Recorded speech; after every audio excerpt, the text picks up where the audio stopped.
नमस्कार साथियों, पंडित दिनेश कुमार दुबे शास्त्रीय अनुभूत चैनल के माध्यम से।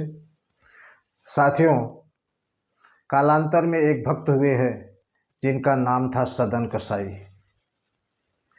जो कि जाति से तो कसाई थे, लेकिन उन्होंने कभी जानवरों को मार कर या काट कर उनका मांस नहीं बेचा, क्योंकि वे बहुत बड़े भगवान के भक्त थे और हमेशा राम राम कहा करते थे। लेकिन अब चूंकि वो जन्म से जाति से कसाई के घर में पैदा हुए थे, तो इसलिए वो मांस खरीद कर बेचा करते थे। और बड़ी अच्छी बात तो ये है कि उनके पास एक पत्थर था जो कि शालिग्राम का पत्थर था, और वो नहीं जानते थे कि ये शालिग्राम का पत्थर है। और एक ही पत्थर से वो सबको मांस दिया करते थे, 1 किलो, आधा किलो, 250 ग्राम, 500 ग्राम, जिसको जितना चाहिए बस उसी पत्थर से देते थे। ये भगवान की महिमा थी। तो साथियों, एक संत उधर से जा रहे थे और उनकी नज़र भगवान शालिग्राम के ऊपर पड़ गई। उन्होंने देखा कि यह कसाई भगवान शालिग्राम से मांस तौल रहा है।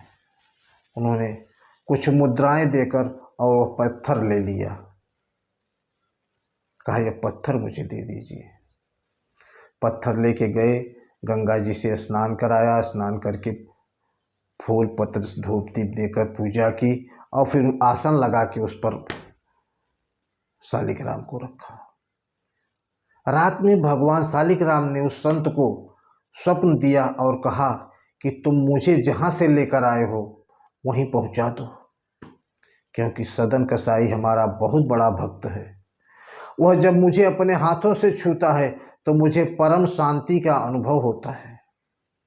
मैं वहाँ बहुत खुश हूँ, और अगर नहीं पहुँचाओगे तो मैं तुम्हारा बहुत कुछ बिगाड़ दूंगा, तुम्हारा तप छीन हो जाएगा। संत बेचारा उठा और पत्थर लिया, ले जाके सदन कसाई को दे दिया। सदन कसाई ने जब पूछा तो उसने विस्तार से सारी कहानी बता दी। तब सदन कसाई को बड़ा पश्चाताप हुआ। उन्होंने सोचा कि अब क्या करूं। उन्होंने उस पत्थर को लिया और भगवान जगन्नाथ की यात्रा के लिए चल पड़े। कि बोले, चलो मैं भगवान जगन्नाथ की यात्रा करता हूं, वहीं चलकर भगवान के दर्शन करूंगा।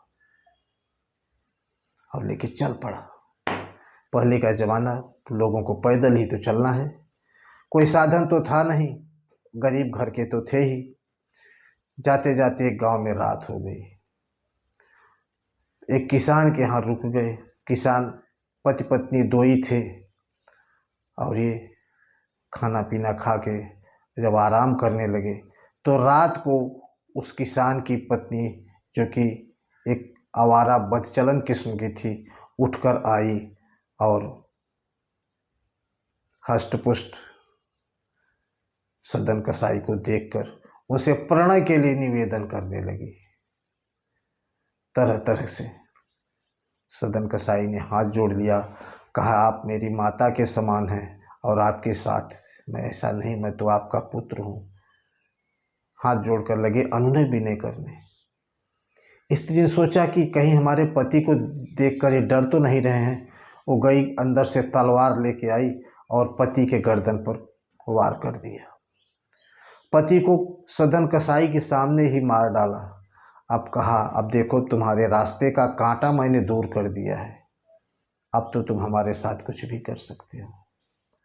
बोले, नहीं, मैं आपके साथ कभी भी कुछ भी नहीं कर सकता हूँ, आप मेरी माँ समान हैं, ये गलत है, ऐसा करना हमारे लिए महापाप है। स्त्री ने बहुत कोशिश की और जब ये नहीं माने तब वो जोर जोर से चिल्लाना शुरू कर दिया। पूरे गांव को इकट्ठा किया और कहा, इन्होंने हमारे पति को मार डाला है और हमारे साथ गलत काम कर रहे थे। सदन कसाई बेचारे चुप। गांव वाले आए, लात घूंसों से अच्छी सेवा की सदन कसाई की, और फिर पकड़कर राजा के पास ले गए।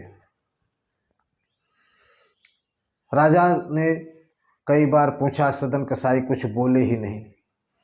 तब राजा ने सदन कसाई के दोनों हाथ कटवा दिए बोले इसके दोनों हाथ काट कर छोड़ दो। हाथ कट जाने के बावजूद भी सदन कसाई किसी ढंग से उस शालिग्राम को लिए अपने हाथ में उठाए, जिस हाथों से खून बह रहा है दोनों हाथों से, फिर भी वो जगन्नाथ की यात्रा के लिए चल पड़े।